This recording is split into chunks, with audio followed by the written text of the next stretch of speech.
Buenos días, chicos.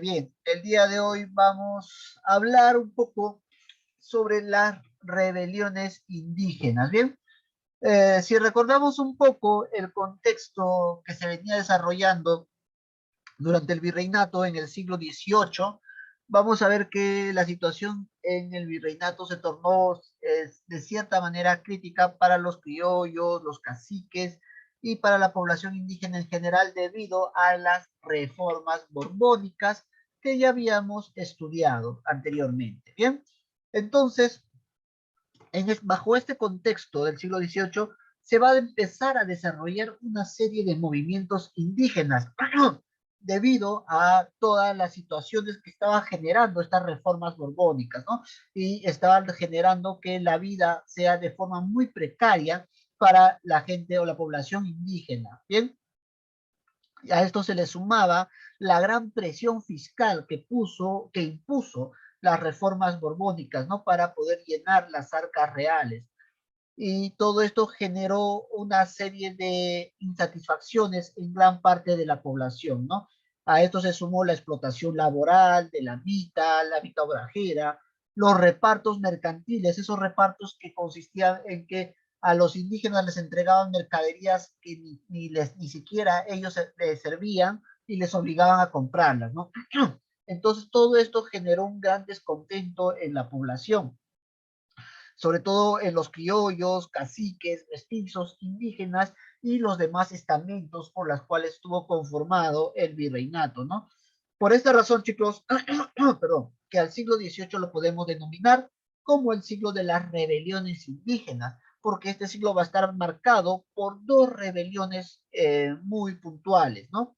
Que son la rebelión de Juan Santos Atahualpa, que se desarrolló en 1742 en la selva, y en la cual se buscó enfrentar, o perdón, se enfrentó contra las misiones franciscanas que cometían muchos abusos, y la rebelión de José Gabriel Condorcanqui, más conocido como Túpac Amaru II, en la sierra, ¿no? El cual generó un gran movimiento de indígenas durante la década de 1780. Bajo este contexto, chicos, se desenvolvió las rebeliones indígenas, ¿no? La última etapa ya, o la última parte en la cual los indígenas añoraban y buscaban recuperar el preciado imperio del Tahuantinsuyo y expulsar a los españoles de su tierra, ¿no? Por eso se puede decir que estas rebeliones tenían un aire mesaico, ¿no? Un aire de que vendría un Mesías inca a devolver la grandeza de este imperio, ¿no? Entonces, bajo esta situación es que se desenvuelve esta serie de rebeliones indígenas. Bien, muy bien,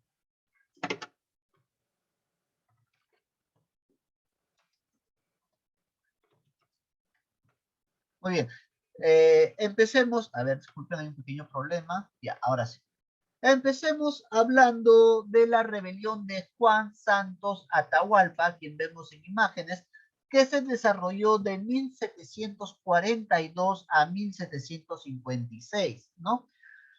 De Juan Santos Atahualpa se conoce mucho, solo se sabe por registros que estudió en el Colegio de Caciques del Cusco y él se tomó o se dio el apelativo de Atahualpa Apu Huayna Capac, ¿no? Para poder encabezar las rebeliones indígenas contra los españoles. Bien, él logró organizar a los ayanincas, a los shipibos, a los conigos, piros, amueyas y amachecas, entre otras poblaciones indígenas, para poder enfrentarse contra las misiones franciscanas, ¿no? Entonces va a lograr, perdón, va a lograr cohesionar a la gran mayoría de las tribus de la selva y logrará formar un frente único contra las misiones franciscanas, ¿no? Las cuales, a pesar de ser misiones religiosas, cometían una gran serie de abusos contra los indígenas de la selva, ¿bien? Contra la gente oriunda de la selva. Entonces, por esa razón es que Juan Santos Atahualpa se enfrenta abiertamente contra ellos y logra expulsar a los franciscanos de la selva, ¿no? Y va a lograr liberar la selva central. Su lucha va a iniciar en el año 1742 y va a durar más de una década, chicos, más de 10 años va a durar. Bien, para el, para el año, bueno, logró una gran victoria contra el ejército del virrey Manso de Velasco en la batalla de Quimiri. Logra una gran victoria. Bien, durante su lucha, incluso, chicos, se sucedieron dos virreyes. Se desenvolvió su lucha, se desenvolvió durante el gobierno del virrey José Antonio de Mendoza y posteriormente también durante el virrey de José Antonio Manso de Velasco, conde de Superunda, ¿no? Ninguno de los dos virreyes, chicos, ninguno de los dos logró derrotar a Juan Santos Atahualpa en batalla. Él logró prevalecer y nunca fue derrotada su rebelión.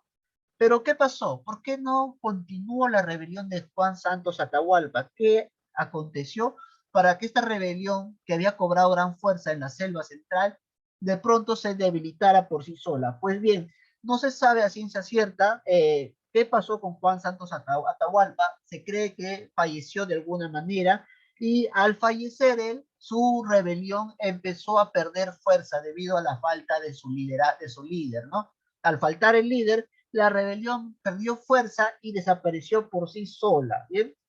Entonces, de esa manera es como culmina la rebelión de Juan Santos Atahualpa.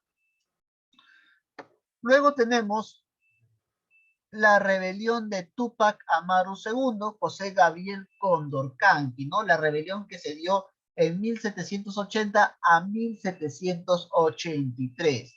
Pero ¿quién era José Gabriel Condorcanqui, chicos? Él encabezó, bueno, una insurrección popular, una de las más importantes de la historia virreinal y de América en general. Él era un hombre acomodado, fue cacique de Tinta, Tungazuca, Surimaná y Pampamarca. O sea, era un hombre que tenía un cierto nivel social, ¿no? Era un hombre acomodado. Pero él trabajaba como arriero, era un comerciante, ¿no? Él era un comerciante. Él llevaba mercadería entre Cusco, Puno y el Alto Perú, y para ello él contaba con 350 mulas de su propiedad, por ende, él era un hombre de negocios.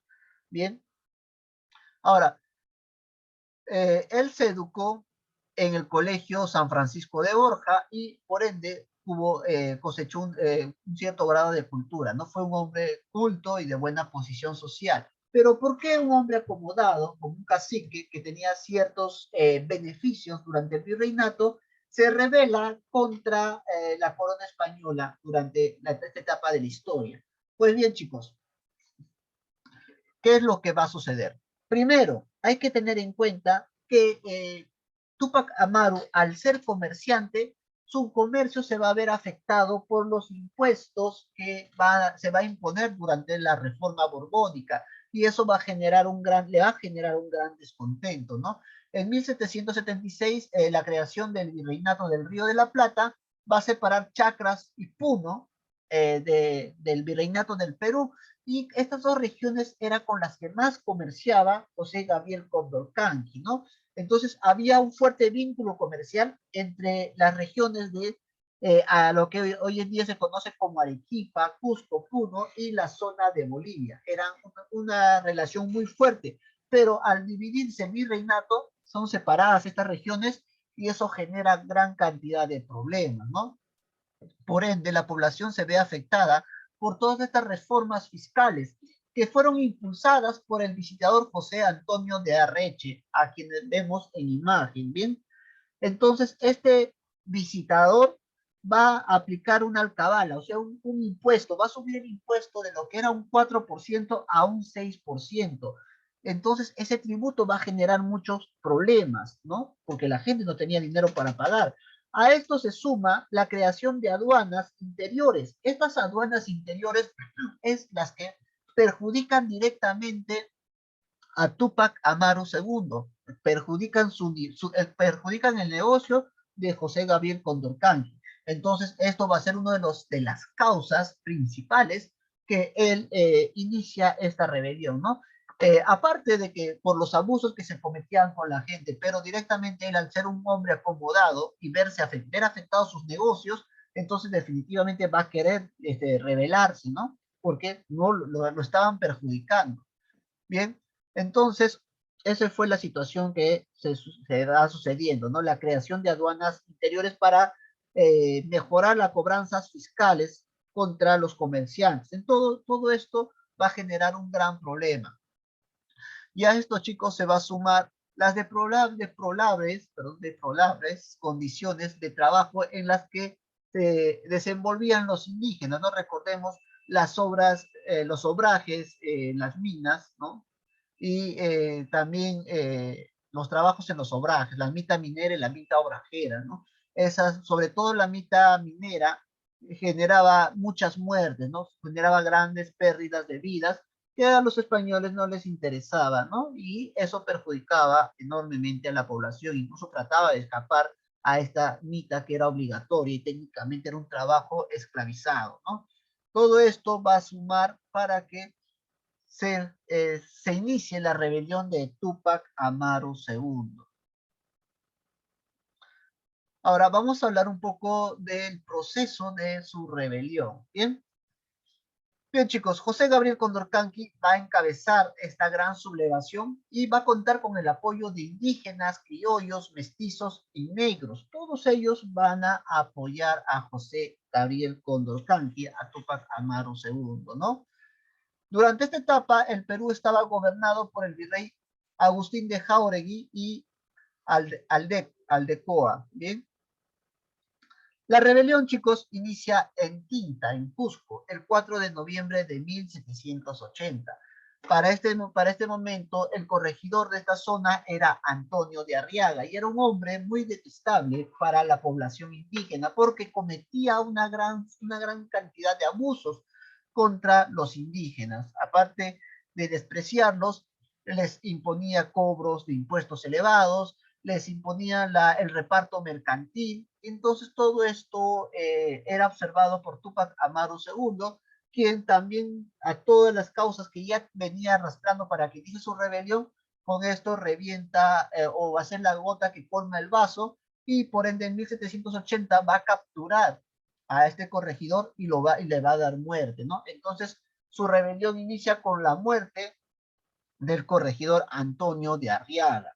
Bien, pero Tupac Amaru no estaría solo con los hombres que le seguían, sino también habrían personajes importantes que lo apoyarían, como es el caso de Tomasa Tito Condemaita, quien era la cacica de Aco, también era una mujer de cierto acomodo económico y le da todo su apoyo a Tupac Amaru II, ¿no? Entonces, con todo esto va a iniciar su rebelión.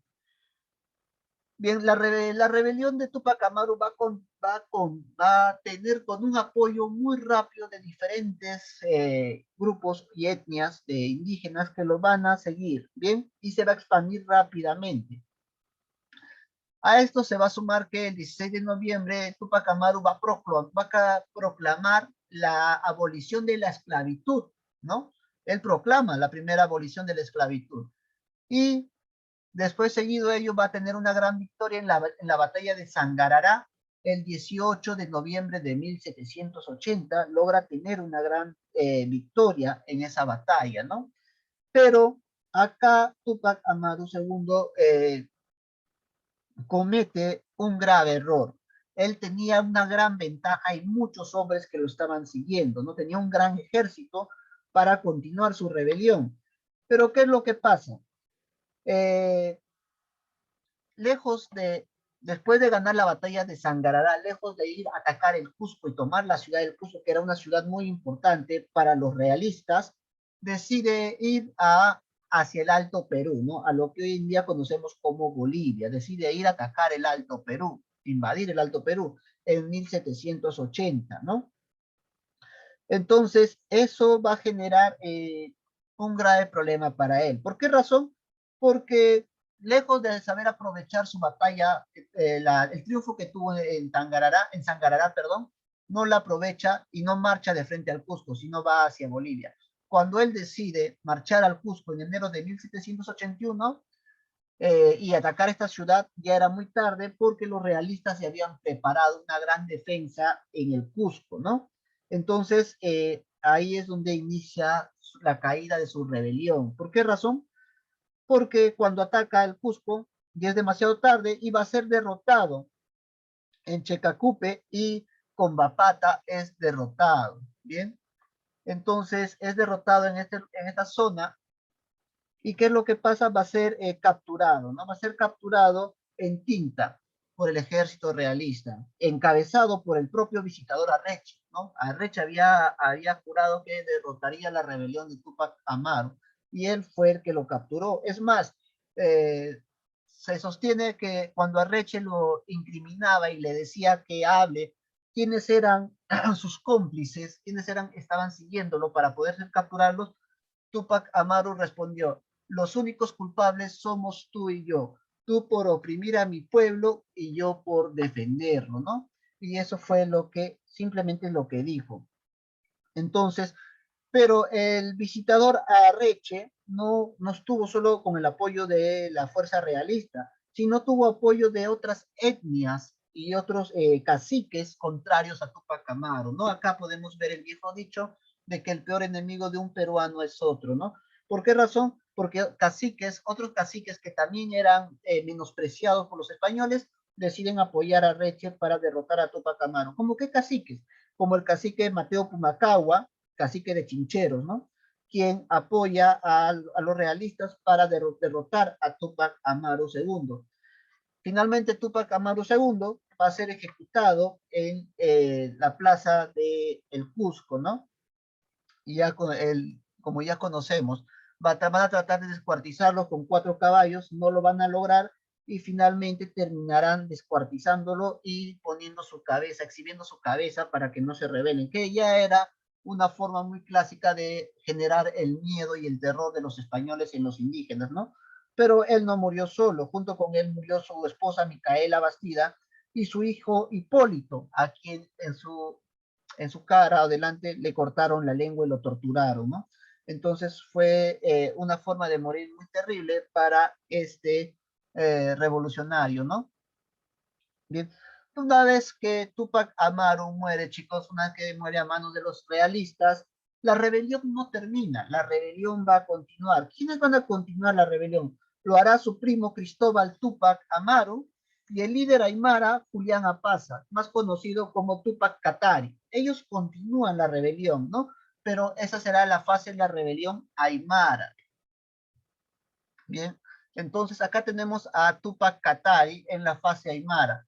Bien, como les decía, Diego Cristóbal Tupac Amaru, que era el, el primo de Tupac Amaru, continuó la rebelión con Tupac Katari, ¿no? Y buscan establecer la abolición definitiva del tributo indígena. Ellos buscaban eliminar ese tributo indígena que era tan abusivo, ¿no? Se va a desarrollar un sentimiento anticriollo. ¿Por qué razón anticriollo, chicos? ¿Alguien me puede decir por qué odiaban a los criollos y los criollos también eran despreciados por los españoles? Porque acá también se da un detalle. Los criollos también menospreciaban a los indígenas, ¿no? Entonces había una separación. El racismo estaba tan infundado en el virreinato. Los españoles odiaban a los criollos indígenas y los criollos odiaban a los indígenas, los menospreciaban, ¿no? Entonces, por eso se desarrolla un sentimiento anticriollo. En 1781, en 2 oportunidades van a lograr cercar el territorio de La Paz en Bolivia, ¿no? Pero finalmente van a ser derrotados en 1781 y Tupac Katari es capturado y luego descuartizado y también culmina con esta fase ya culmina la rebelión indígena, ¿no?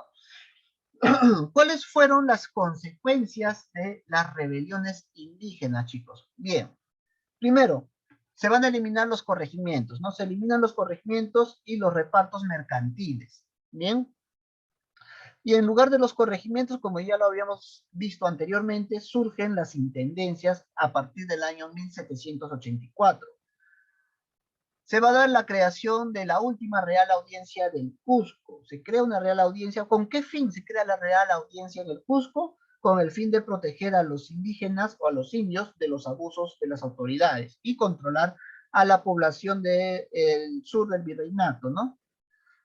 Después se va a suspender los trabajos forzosos como la mita y también los pagos injustos de impuestos, ¿no? Diremos, bueno, pero por lo menos algo logró las rebeliones indígenas, pero no fue así, chicos, porque solo se suspendió estos pagos por lapso de un año para que se calmasen los indígenas y no se rebelaran otra vez. Solamente por un año se suspenden los pagos, ¿no? Y después de ello continuarán. Después vamos a tener la reincorporación de las intendencias de Puno y al virreinato del Perú. Debido a ese problema anterior que Puno comerciaba mucho con el virreinato del Perú, es que se devuelve Puno al virreinato del Perú para 1796, ¿no? Y finalmente se da la prohibición de la lectura de los comentarios reales del Inca Garcilaso de la Vega. ¿Por qué se prohíben la lectura de los comentarios reales? Porque ellos, los españoles, decían que era una obra que incitaba a retomar las relaciones económicas y políticas que se daban en el imperio de los incas, ¿no? Entonces, chicos, por eso se dice que estas rebeliones indígenas tenían un aire mesaico, ¿no? Porque en el pensamiento de los indígenas era que si lograban triunfar y expulsar a los españoles, regresaría el gran imperio del Tahuantinsuyo, pero ya se sabe que eso nunca se logró, ¿no? Finalmente quienes van a lograr liberarse de los españoles serán los criollos, ¿no? Pero ya no con ese pensamiento del regreso del antiguo y gran imperio del Tahuantinsuyo, sino con el pensamiento de tener un país libre e independiente. Bien, entonces, de esa forma, chicos, se desarrolla las rebeliones indígenas. Muy bien, acá les dejo la tarea. Van a desarrollar las páginas 73 y 74 de su libro, esquematizan el tema y pegan o dibujan el tema en el cuaderno. La dinámica va a ser ahora que las tareas están designadas por puntajes. El desarrollo de la página 73 y 74 del libro tiene 9 puntos. La esquematización del tema tiene 9 puntos. Ahí tienen 18 más 2 puntos de los dibujos. Entonces eso suma el total de su nota 20. Bien, chicos, en unos minutos nos estamos encontrando en la asesoría.